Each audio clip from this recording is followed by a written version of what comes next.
All right, all right. Welcome, welcome. So today we have a special presentation, as you can see here on the screenshot.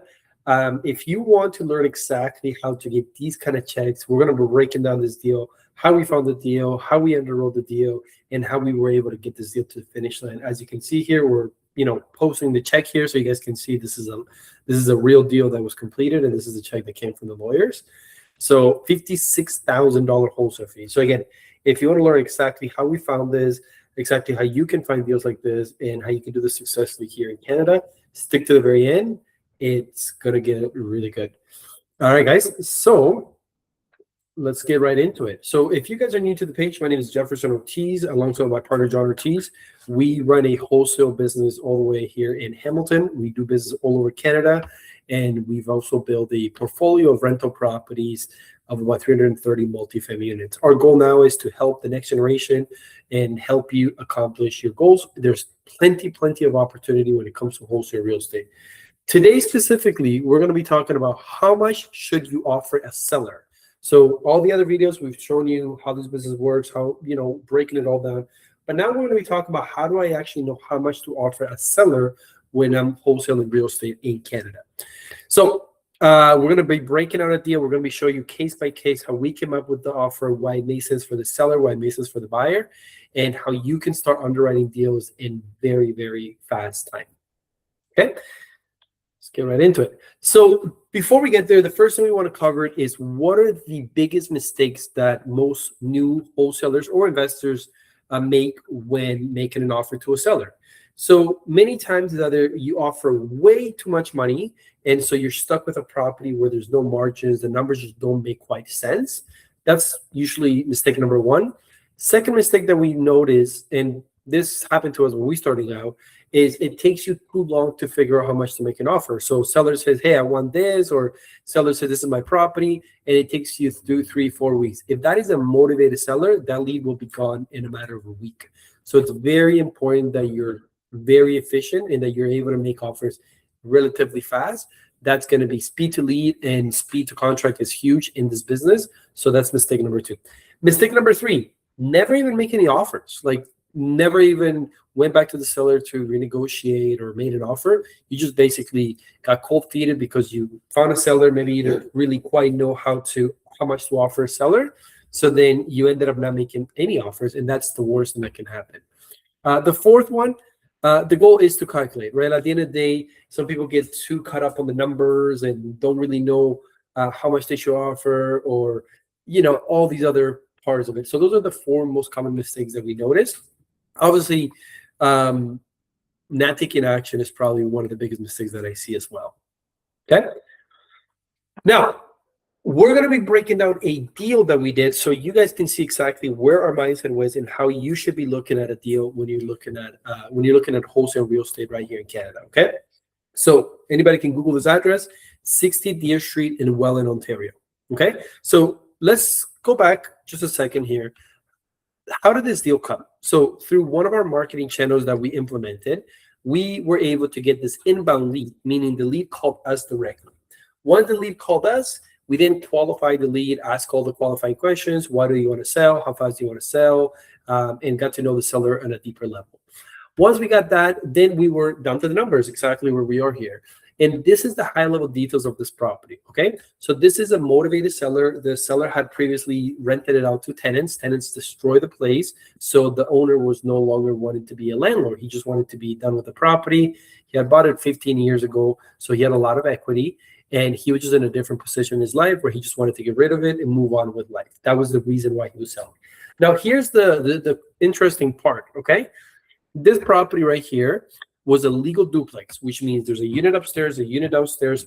One of the best parts of this deal was that it's completely vacant. So there was no tenants, there's no toilets. It was just ready to go for an investor to take it on. So it's 2 units, 2 bedrooms upstairs, 2 bedrooms downstairs. And it also did have a separate entrance to the basement.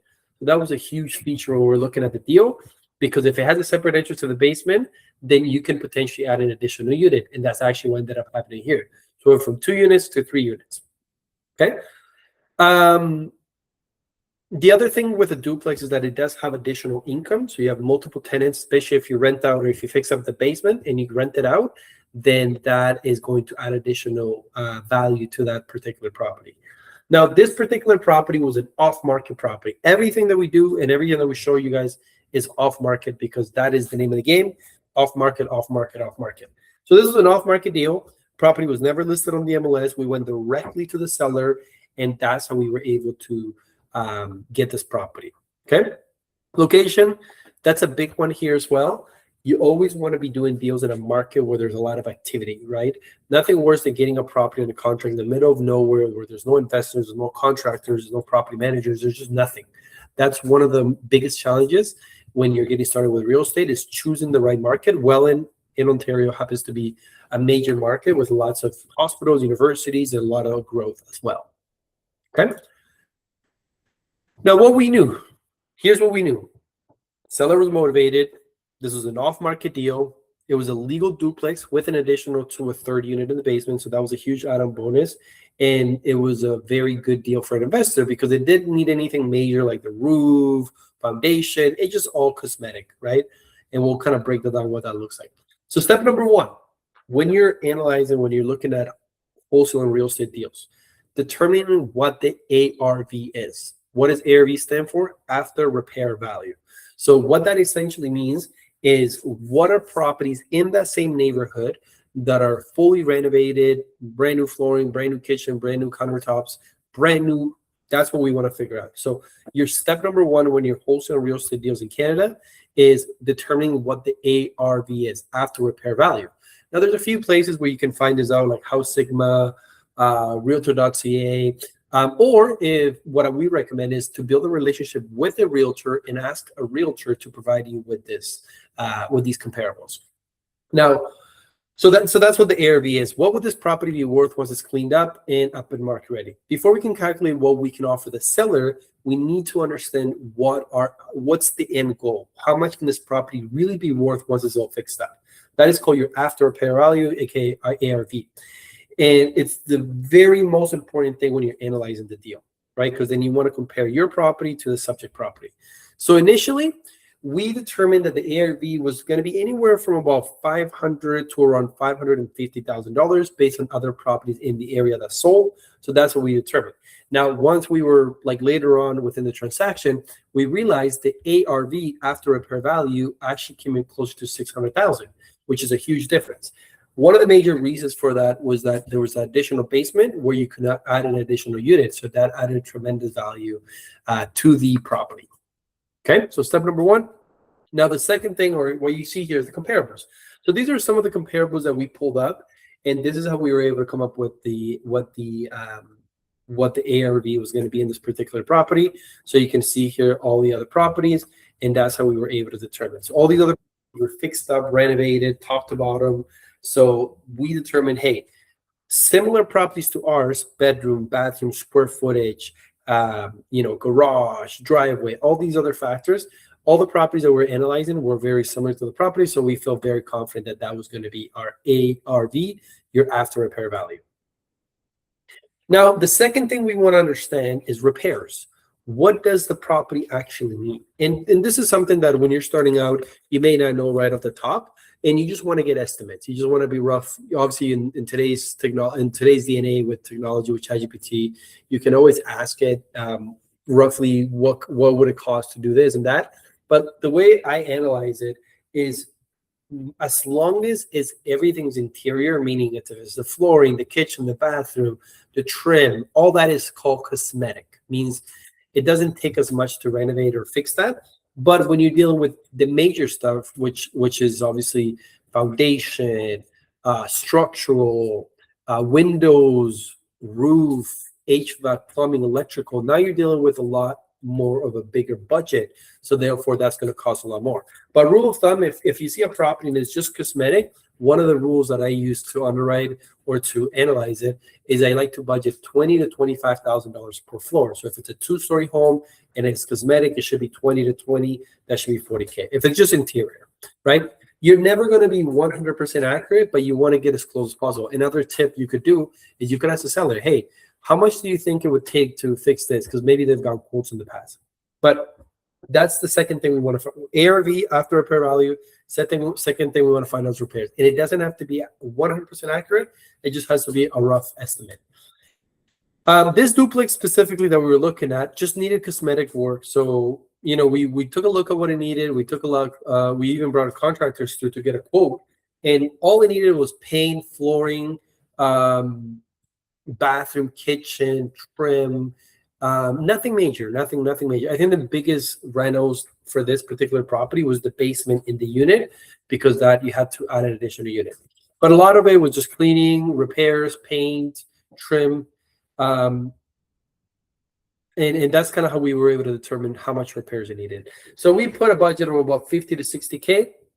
All in all, when the investor went through, I think the budget ended up being closer to 90K. So we were about 20, 30K off, but that's okay. So that's the second thing. So first thing, ARV. Second thing is repairs. What does it need to repairs and work? Now you got to put your investor hat on, okay?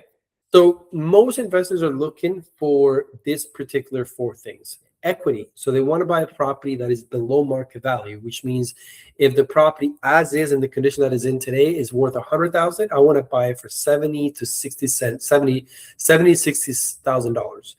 Then they're buying equity. So when they buy the property, they're buying equity.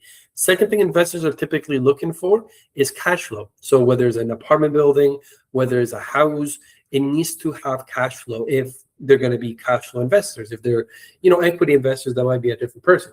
And then also, what is the neighborhood? What's happening in the market? So what does the future appreciation look like? And then every investor needs to have a margin of safety. They're not going to buy where the margins are very thin. Usually they want to buy where the margins are very thick, like this particular deal that I'm going to be breaking down here a little bit further.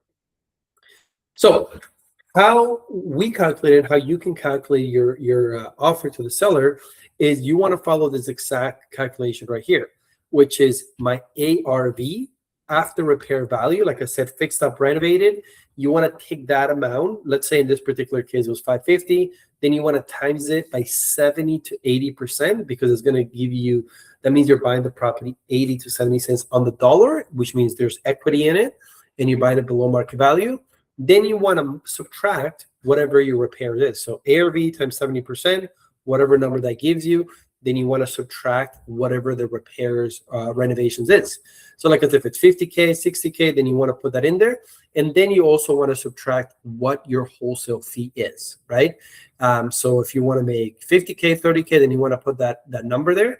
And then that's going to equal our MAO, also known as Maximum Allowable Offer, which means this is the most that we can offer the seller for his property. Now, typically you don't want to start there. You want to start even lower than that, right? So that way you can have, room to negotiate your way up. But ARV times 70%, which is 70 cents on the dollar, minus your repairs, and then subtract your wholesale fee.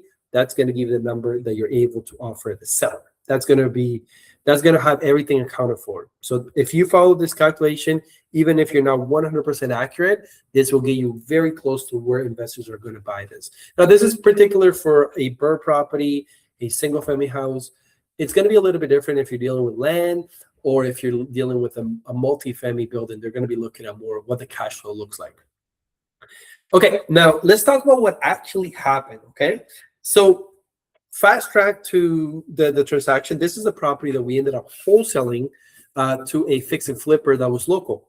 So here's why this deal made sense and why the investor bought it and why we made money, he made money, seller made money, everybody made money along the line. Okay, this particular property was bought for $325,000. That was including our wholesale fee. Our wholesale fee was already included in there. Fast track 3 months later, the property was then sold, all renovated, nice flooring, nice kitchen, nice bathroom, everything, for $680,000. I'll repeat that again.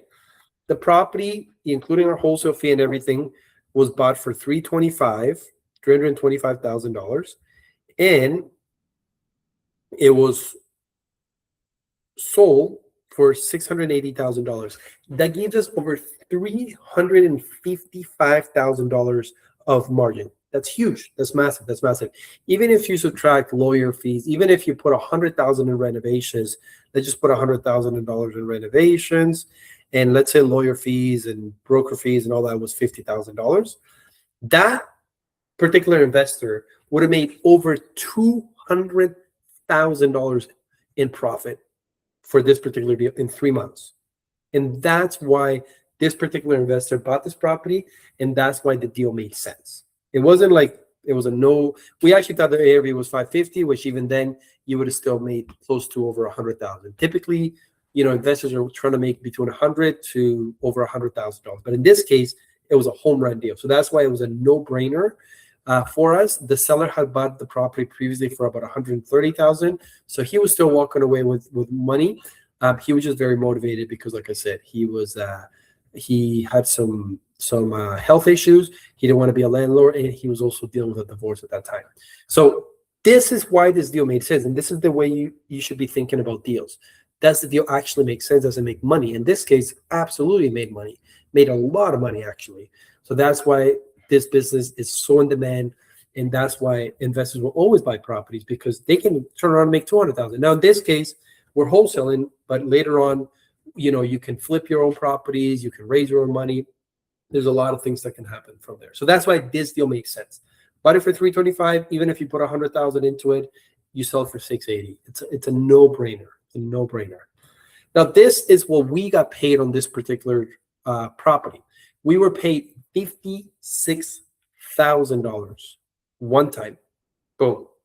This is the check. This is a trust ledger. So the property file, all this deposits and everything that was completed, and then at the end of it all, we were paid $56,000 for this particular transaction. Now, what are some of the key takeaways? Right? What are some of the key takeaways that you can take from this? The biggest takeaways that I would get from this particular video is don't chase deals. Most beginners overpay or walk away out of fear. The goal isn't to guess, it's to calculate and be effective. Have your investor hat on. Learn to analyze deals so that you're not wasting your time and you're making the right offers and you're not wasting your time in circles. Is this a good deal? Is it not a good deal? How do I determine? Well, this is exactly the calculation that you can use. Now, this is the reality check, right? What I showed you today is only one piece of our acquisition process. Every deal is different and every seller is different, right? So there's a lot of different factors and a lot of different ways in which we negotiate and how we work. So the first thing is learning versus doing. Understanding the formula is step one. Applying it is consistently across different deals. Market and seller situations is where the real mastery begins. And that's where we can really work with you one-on-one on a particular deal-by-deal basis. One piece of the puzzle, like I said, this is just one part of it, which is the analyzing part of it. There's obviously contracts, there's other factors as well. The deal breakdown is just one example of our acquisition process. There are many layers: seller psychology, financing, and exit strategy, all that we have to factor in. And the last thing is every deal is different. Every seller is different. Every equity, every property, every renovation, everything is always different. So there's no one deal that's exactly like the other deal. But the important thing is that once you understand the process, the system behind it, you just deal with the seller in a different property, but the process is always going to be the same. All right, guys. If you're still here at the end of this call, we appreciate you. You're obviously trying to better yourself by watching these videos and learning the skill. So if you got a lot of value from what we just went over today, and you want to understand the exact marketing system that we use to generate these leads and to make over $56,000, I would encourage you to book a call with myself and our team. Now, I just always have to make this disclaimer. This is not like the call is free, but to get started and to work with us on a one-on-one basis, we are very limited and we work one-on-one with a specific type of person. So there is an investment required if you wanted to join and work with us. The call is free. So if you got value from it and you want to take it a step further, you want to learn exactly how you can start getting checks like the $56,000 check that I showed you. And if you want the exact roadmap, step-by-step, the marketing, the contracts, the tools that we use to underwrite further, then I would highly encourage you to book a call. And then we can talk about how and if we can specifically help you based on your situation. So The link will be attached in the comments below. So make sure to book a call and we'll see how we can help you out. Other than that, guys, don't forget to like, follow, and subscribe for more valuable content. And also, if you guys have any ideas, any questions when it comes to wholesale real estate, make sure to put in the comments and I'll make sure to make some content around that. All right, guys, hope you got a tremendous value from it. We'll see you on the next one.